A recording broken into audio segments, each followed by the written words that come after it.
Olá! Nossa aula de hoje é sobre a LDB e as orientações curriculares. Entender as leis é uma tarefa que requer muita atenção e, principalmente, um olho clínico para os detalhes. Afinal, uma única vírgula pode mudar o significado de uma frase. Muito bem. Então, nós pedagogos não estamos muitas vezes habituados à linguagem jurídica, né? Que tem suas peculiaridades.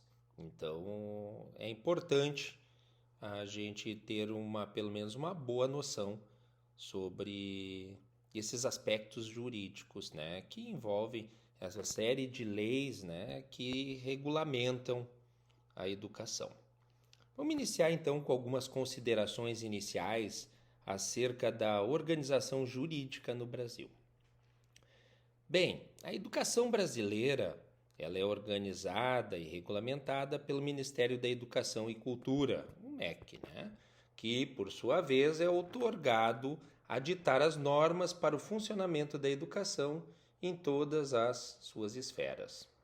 Sendo assim, a Lei das Diretrizes Básicas da Educação Nacional, a LDB, a Lei 9394 de 96, estabelece que, lá no seu artigo 26, os currículos do ensino fundamental e médio devem ter uma base nacional comum a ser complementada em cada sistema de ensino e estabelecimento escolar por uma parte diversificada, exigida pelas características regionais e locais da sociedade, da cultura, da economia e da clientela. Então, esse é o dispositivo legal, o artigo 26 da LDB. Assim como já vimos, a lei então estabelece a composição do currículo basicamente em duas partes.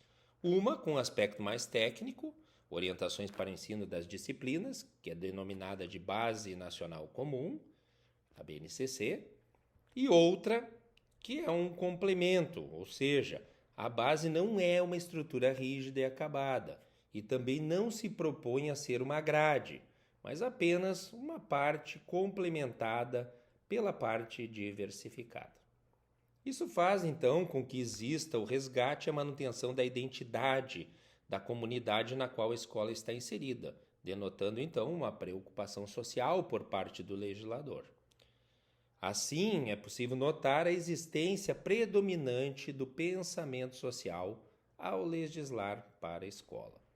Ao comparar essa norma com as normas anteriores, percebe-se um pensamento que por muito tempo, um período muito longo, era muito técnico, com regras, punições e dispositivos que buscavam a perfeição de uma engrenagem, como se fosse uma máquina. Agora não. A maneira de organização escolar atual nota-se uma escola mais dinâmica, atuante, existindo pelo menos do ponto de vista legal uma certa liberdade para a tomada de decisões. Muito bem, vamos falar um pouquinho sobre as complementações legais. Toda lei ela precisa de complementos que preenchem suas lacunas ou colaboram para o seu melhor entendimento. Além disso, também foi estudado que uma lei nunca poderá contrariar uma lei superior. Caso contrário, essa não terá validade. É o caso de que a lei maior, por exemplo, existe uma hierarquia das leis, a lei maior, que é a Constituição, é superior a uma lei complementar, que por sua vez é superior a uma lei ordinária e assim sucessivamente. Então, nunca uma lei inferior pode legislar de forma diversa da lei superior, sob pena de não ter validade. É o que acabamos de ler aqui. O artigo 26 da LDB é esclarecedor, no entanto, ele não é completo. Nesse sentido, a Lei 10.793, de dezembro de 2003, ela proporciona alguns complementos importantes que nós vamos ver agora a seguir. Entre as disciplinas obrigatórias, temos o estudo da língua portuguesa, matemática, conhecimentos do mundo físico e natural e entendimento da realidade social e política, principalmente percebida no Brasil. Então, se dá preferência ao Brasil do que o contexto internacional.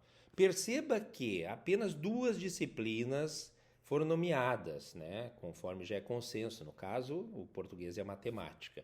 Já os demais saberes, eles foram agrupados por suas características e ocorrências.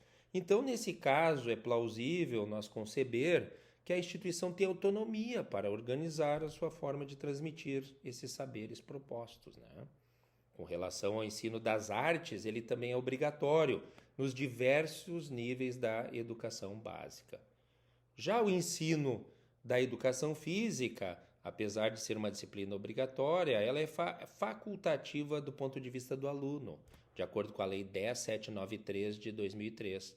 Isso porque, em alguns casos especiais, os alunos maiores de 30 anos de idade, genitores, trabalhadores, entre outros, eles podem requerer a dispensa da educação física. Enfim, existem muitas outras minúcias que a LDB não aborda diretamente, mas outra lei vem e colabora complementando-a. Um outro exemplo é o ensino de história, que precisa necessariamente contemplar a pluralidade étnica brasileira e proporcionar o reconhecimento da troca de saberes entre os diversos povos e culturas, bem como sua história dentro dos limites nacionais. Além disso, existem algumas informações práticas. Vamos ver aí, por exemplo, o ensino de idiomas, que no Brasil é algo que dá para se considerar complicado, uma vez que vai muito além, né, o ensino de idiomas do que decodificar palavras por outras correspondentes na outra língua, né?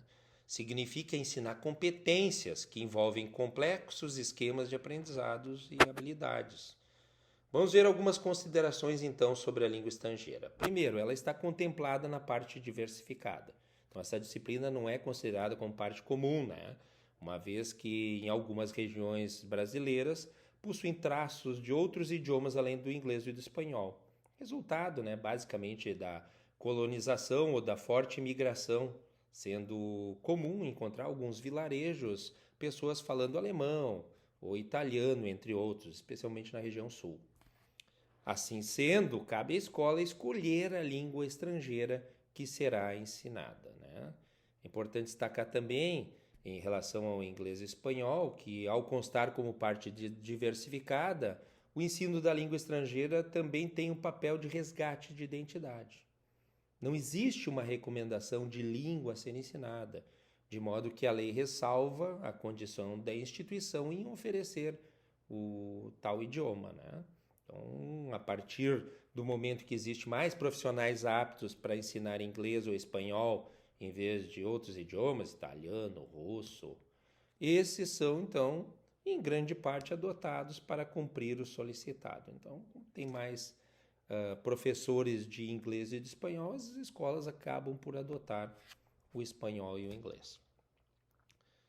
Além disso, existe a inclusão obrigatória a partir da 5ª série, né? Nessa etapa do ensino, as crianças já estarão aptas para o início do estudo das línguas estrangeiras e espera-se que elas estejam familiarizadas com os signos fonéticos e as representações gráficas de uma língua, para que possam ser apresentadas a outras estruturas dos demais idiomas, né? Então, se tu já tem a L1 como português, então tu já tendo essa estrutura de signos e representações, fica mais fácil, a partir da L1, aprender a L2, que seria a língua estrangeira. Outra informação importante é no que diz respeito ao ensino da música. Em relação à música, é importante destacar que ela se trata de um conteúdo obrigatório e não disciplina, né? Isso incluído lá pela Lei 11.769 de 2008. Dá para se perceber o gigantesco campo semântico que o termo música pode ter, né? Esse conteúdo é tácito de trabalho em qualquer área de competência. Finalmente, na aula de hoje, vamos falar um pouquinho sobre qual é, então, a finalidade da legislação e do currículo. Bem, as normas representam a regulamentação da vida em sociedade e ajustes de ações para o bem comum. Grande parte da legislação brasileira não deixa explícito o motivo de sua existência, apenas norteia a conduta dos cidadãos para que eles possam viver pacificamente a sociedade, né? Alguns juristas defendem que textos mais flexíveis, né, e outros já se apoiam em outras fontes do direito para ilustrar que existe sim uma flexibilização. Cabe ainda nós salientarmos que a essência é sempre uma garantia da ordem e essa não pode ser contrariada, né? Então, embora existam interpretações, a essência tem que ser uma garantia, porque é ela que garante para nós a ordem. O artigo 27 da LDB informa suas diretrizes e evidencia, na realidade, o cidadão que se espera preparar por meio da aplicação da lei, né? Em seus parágrafos, o artigo 27 da LDB traz importantes informações sobre a preservação da ordem democrática brasileira e também sobre a difusão dos valores humanos. Então perceba que o conceito de valores, né, ele pode variar de uma pessoa para outra. Nesse caso, a lei é clara ao informar que tais valores devem ser fundamentais aos interesses do todo e da sociedade. Logo, então, estão incluídos na preparação para o mercado de trabalho, desenvolvimento da prática esportiva brasileira e resgate do desporto não formalizado. Muito bem, essa foi a nossa aula de hoje. Obrigado a todos e até a nossa próxima aula.